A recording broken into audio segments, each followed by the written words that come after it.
काँग्रेस पक्षाच्या प्रमुख नेत्यांची बैठक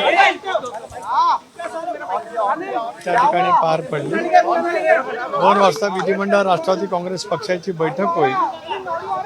त्यामध्ये जी औपचारिकता आहे ती त्या ठिकाणी पार पाडली जाईल। आमदार जनतेची भावना या लक्षामध्ये घेता सुनेत्राबाई पवार यांची निवड त्या ठिकाणी अपेक्षित आहे। ते झाल्याच्या नंतर विधिमंडळ राष्ट्रवादी काँग्रेस पक्षाचं एक जे अधिकृत पत्र आहे प्रदेशाध्यक्ष म्हणून ते देण्यासाठी आम्ही सर्व वरिष्ठ सहकारी माननीय मुख्यमंत्री महोदयांची भेट घेऊ आणि मग त्यानंतर बाकीचं मुख्यमंत्री महोदय त्या संदर्भातला निर्णय त्या ठिकाणी घेतील। एक भाग राष्ट्रवादी काँग्रेस पक्षाच्या वतीने आमचे नेते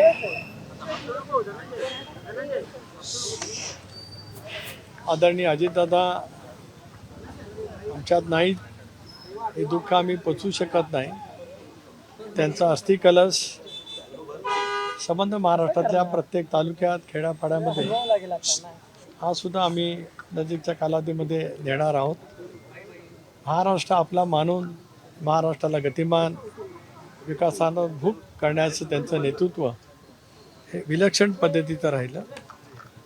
झपाटल्यासारखं काम करत संबंध महाराष्ट्राला दादांनी जी सेवा दिली त्यामुळे तो अस्थि कलश महाराष्ट्राच्या संबंध तालुक्यामध्ये पक्षाच्या माध्यमातून त्या ठिकाणी नेला जाणार आहे।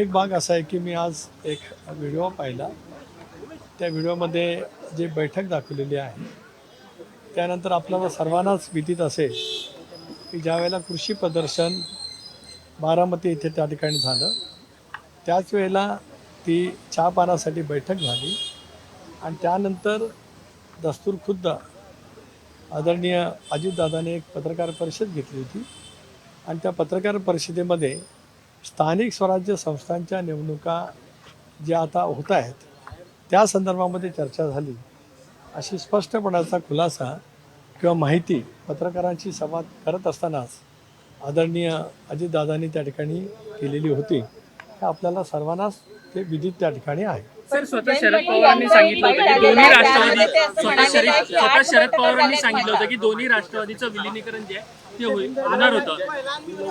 12 तारखेला घोषणा होणार होती।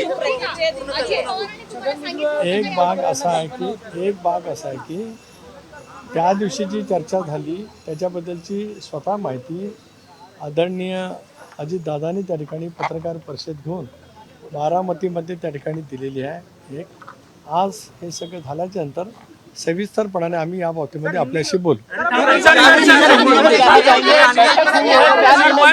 ज्या पद्धतीने सगळ्या घडामोडी घडतात त्यामध्ये तुम्ही प्रामुख्याने सुनील तटकरे आणि प्रफुल्ल पटेल यांच्यावर देखील टीका होताना पाहायला मिळते। राष्ट्रवादी काँग्रेस पक्ष, राष्ट्रवादी काँग्रेस पक्षाचा परिवार, राष्ट्रवादी काँग्रेस पक्षाचे आमदार जनभावना लक्षामध्ये घेत आम्ही हा सामुदायिकरित्या निर्णय त्या ठिकाणी घेतलेला आहे। धन्यवाद।